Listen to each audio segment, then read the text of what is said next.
শেখ হাসিনার পতনের ৬ মাস পেরিয়ে গেছে।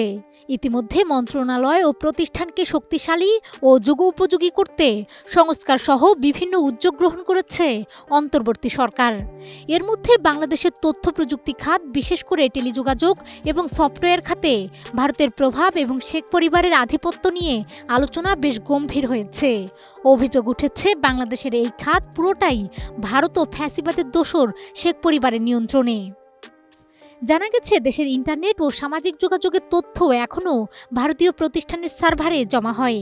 এর ফলে দেশের সব তথ্য, যা ব্যক্তিগত, ব্যবসায়িক কিংবা জাতীয় নিরাপত্তার সাথে সম্পর্কিত, ভারতীয় সার্ভারগুলোতে চলে যাচ্ছে।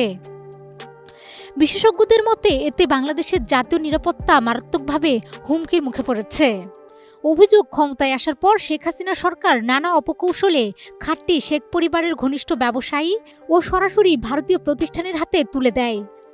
তারা এই খাতে বিভিন্ন ব্যবসায়িক স্বার্থের সাথে যুক্ত এবং তাদের এই নিয়ন্ত্রণের মাধ্যমে সরকার গুরুত্বপূর্ণ তথ্য প্রযুক্তি খাতের উপর ভারতের প্রভাবকে শক্তিশালী করেছে। একটি জাতীয় দৈনিকের প্রতিবেদনে বলা হয়, শেখ হাসিনার শাসনের সময় তথ্য প্রযুক্তি খাত ভারতের নিয়ন্ত্রণে ছেড়ে দেওয়ার সুযোগ করে দেয় বাংলাদেশ টেলিকমিউনিকেশন রেগুলেটরি কমিশন (বিটিআরসি). সাবমেরিনের বিকল্প প্রয়োজনের কথা বলে ২০১২ সালে প্রতিষ্ঠা করা হয় ইন্টারন্যাশনাল টেরেস্ট্রিয়াল কেবল (আইটিসি), যা ভারতীয় প্রতিষ্ঠানের মাধ্যমে বাংলাদেশের তথ্য প্রযুক্তি খাতকে নিয়ন্ত্রণের সুযোগ সৃষ্টি করে। এই কেবলের মাধ্যমে ভারতীয় কোম্পানিগুলি ব্যান্ডউইথ সরবরাহ করতে শুরু করে এবং সাবমেরিন কেবলের পাশাপাশি তারা অবাধভাবে বাজারে আধিপত্য প্রতিষ্ঠা করে। বাংলাদেশ সরকার ২০৪২ সাল পর্যন্ত এসব কোম্পানিকে লাইসেন্স দেয়। ফলে দেশের তথ্য প্রযুক্তি খাতের নিয়ন্ত্রণ ভারতীয় প্রতিষ্ঠানের হাতে চলে যায়। আইটিসি এর মাধ্যমে ভারত থেকে যে ব্যান্ডউইথ আমদানি হচ্ছে তা বিএসসিসিএল বা সাবমেরিন কেবলের তুলনায় অনেক বেশি ব্যয়বহুল। যেখানে বিএসসিসিএল বছরে প্রায় $৪ মিলিয়ন ব্যয়ে ৭.২ টিবিপিএস ব্যান্ডউইথ আমদানি করে, সেখানে আইটিসি প্রায় $৪০ মিলিয়ন ব্যয়ে ৪.৫ টিবিপিএস আমদানি করে। এর ফলে স্থানীয় অপারেটররা বেশি ব্যয়বহুল ভারতীয় সংস্থাগুলিকেই বেছে নিচ্ছে, যা দেশের ইন্টারনেট বাজারে ভারতীয় কোম্পানিগুলোর আধিপত্য বাড়িয়ে দিয়েছে।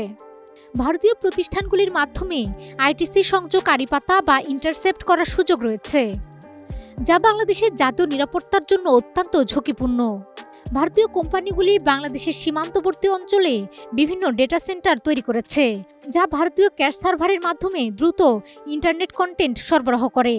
এদিকে শেখ পরিবারের ঘনিষ্ঠদের নিয়ন্ত্রণে থাকা নতুন সাবমেরিন কেবল SW6 কানেকশনটি দেশের উচ্চ গতির ইন্টারনেট নিশ্চিত করবে।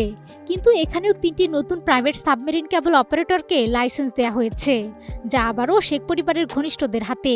এগুলো হচ্ছে সাবেক রাষ্ট্রপতি আব্দুল হামিদের ছেলে রেজওয়ানের Metacore Subcom Limited, shea butter ও ভিটামিন ই সমৃদ্ধ Lily Glam beauty soap. Lily, always beautiful.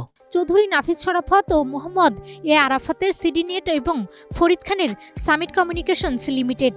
তারা এখনও কোম্পানিগুলির মালিক হিসেবে তথ্য প্রযুক্তি খাত নিয়ন্ত্রণ করছেন।